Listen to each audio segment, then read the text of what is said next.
chokwadi muri Zimbabwe ndiri mukati mekufamba mukati mekufafedza nekutsudzura dziri kuitika matima nawo senyika ino rega ndifane ngopindira kuti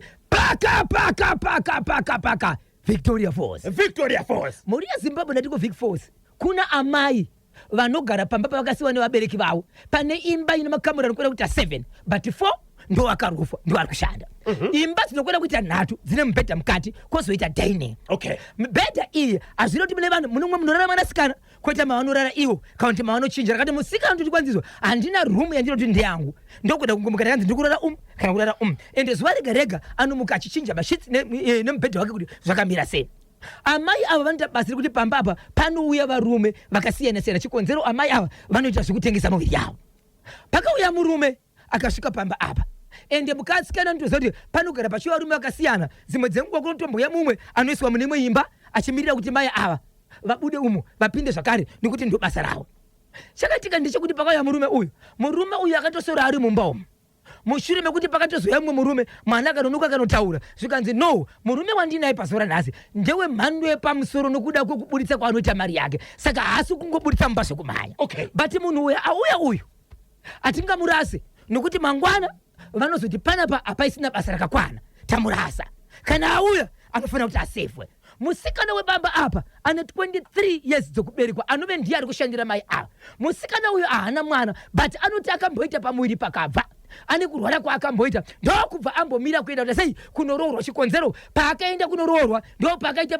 pamuviri papakabva achibva arwara zvakanyanyisa ndokudzoka mushure mekunzwa kuti kumba kwawakaroorwa ikoko ndokwabva dambudziko saka akati rega ndimbomira nditsvake basa ndobva aona basa pamba apa esi baba apa anoti zvaiitika ndaizviona but ndiri pabasa handinei nezvo nekuti chikonzero ndakandisingaitewo izvozvo. Amai vakabuda mumba umu vakati mwanangu munhu auya uyu ndive mara inini uma ndikwanise kubuda kuti tizomisa munhu azviite ndiri kukumbira kuti iwewe usevhe babava but kana uchinge wasevha haizi mari yangu but mari yacho ndeyako but ndiri kuti usapiwe mari iri pasi pe$50 if chero kuri nguva diki haasi kurara pano usapiwa mari iri pasi pe$50 uchapiwa but munhu uyu aitozvinza chikonzero paiudzwa mwana uyu iye munhu asanga aripo atanga kutsurura musoro zvekuratidza kuti iye pachake kunyange aiudzwa zvaangavinga mai ava but angatonakirwa nemusikana wakatarisa ndobva aenda nemusikana uyu musikana akabvuma akazopiwa mari pakanzi mari musikana achibva abvuma apinde mumakabudisirwa mari kwanta $170. Wow. Akanzi asi mari iyi handikubvisa iyi handikwanise kudzivirira ndichibva panapa kana kuti ndiri panapa izvezvi ndinokwanisa kutorera mumota mangu ndine anonzi after morning kandi morning after ekuti iwewe dzimwe dzenguva unokwanisa kufungira kuti ungaita pamuviri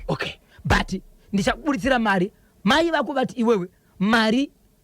$50 isaindi pasi $50 but ini ndakukupa $170 but andidzivirire then ozomwa morning after. Musikana akabvumirana nazo ndobvabvumira nazo kukunze kwekubata pamuviri kozvirwere zvepabonde ipapo mukoma kepi ndobva unopinda mumama apinda murume achibva tobuda achibva tozonokera mai kuti maita basa ndakuita sei ndakuenda mari nguva iyi yakaitika zvinhu izvo mwana akakwanisa kurara mangwana bakuseni mwana kumuka akazvimba kwakavanzika zvokukoniwa kufamba mwana yakutaura mai vayo kuti zvakaitika nezviro zvezve onai zvandave mai vakati hauna kutora namba dzake vakati handa kutora namba dzake imimi hamumuzere chikonzero munhu pakauya pana pangatovenga imimi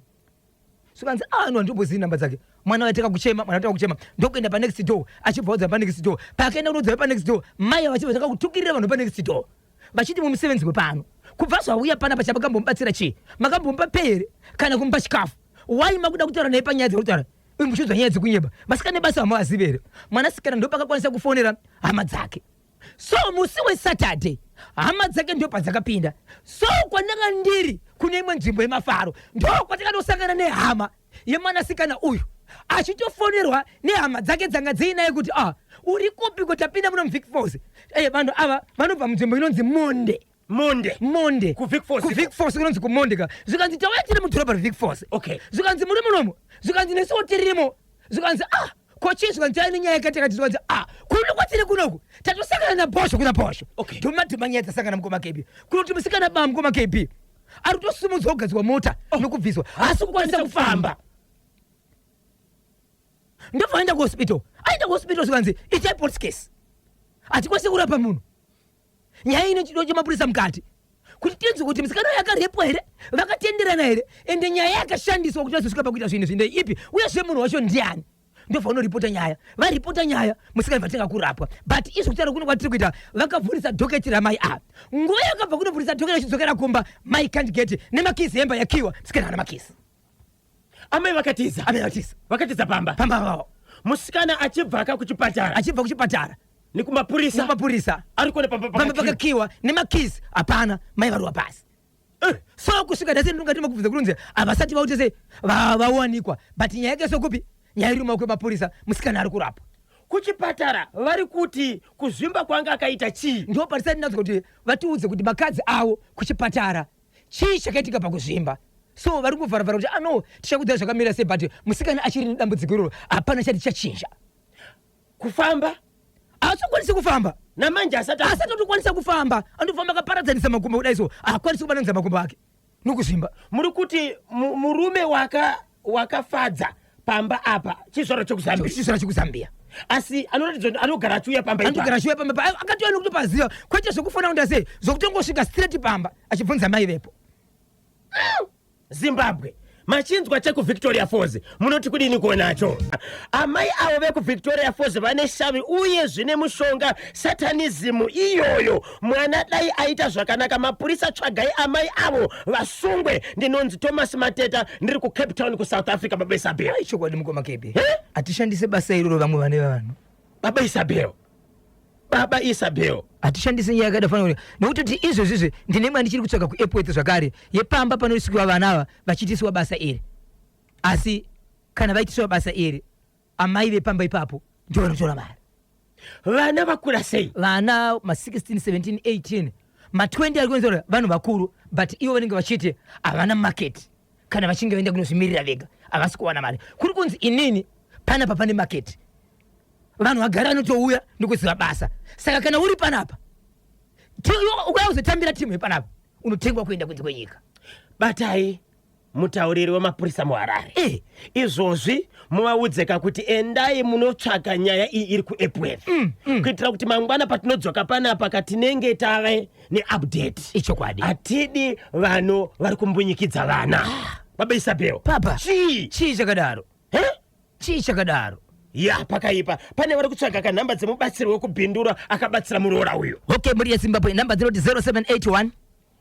150 770 0781 150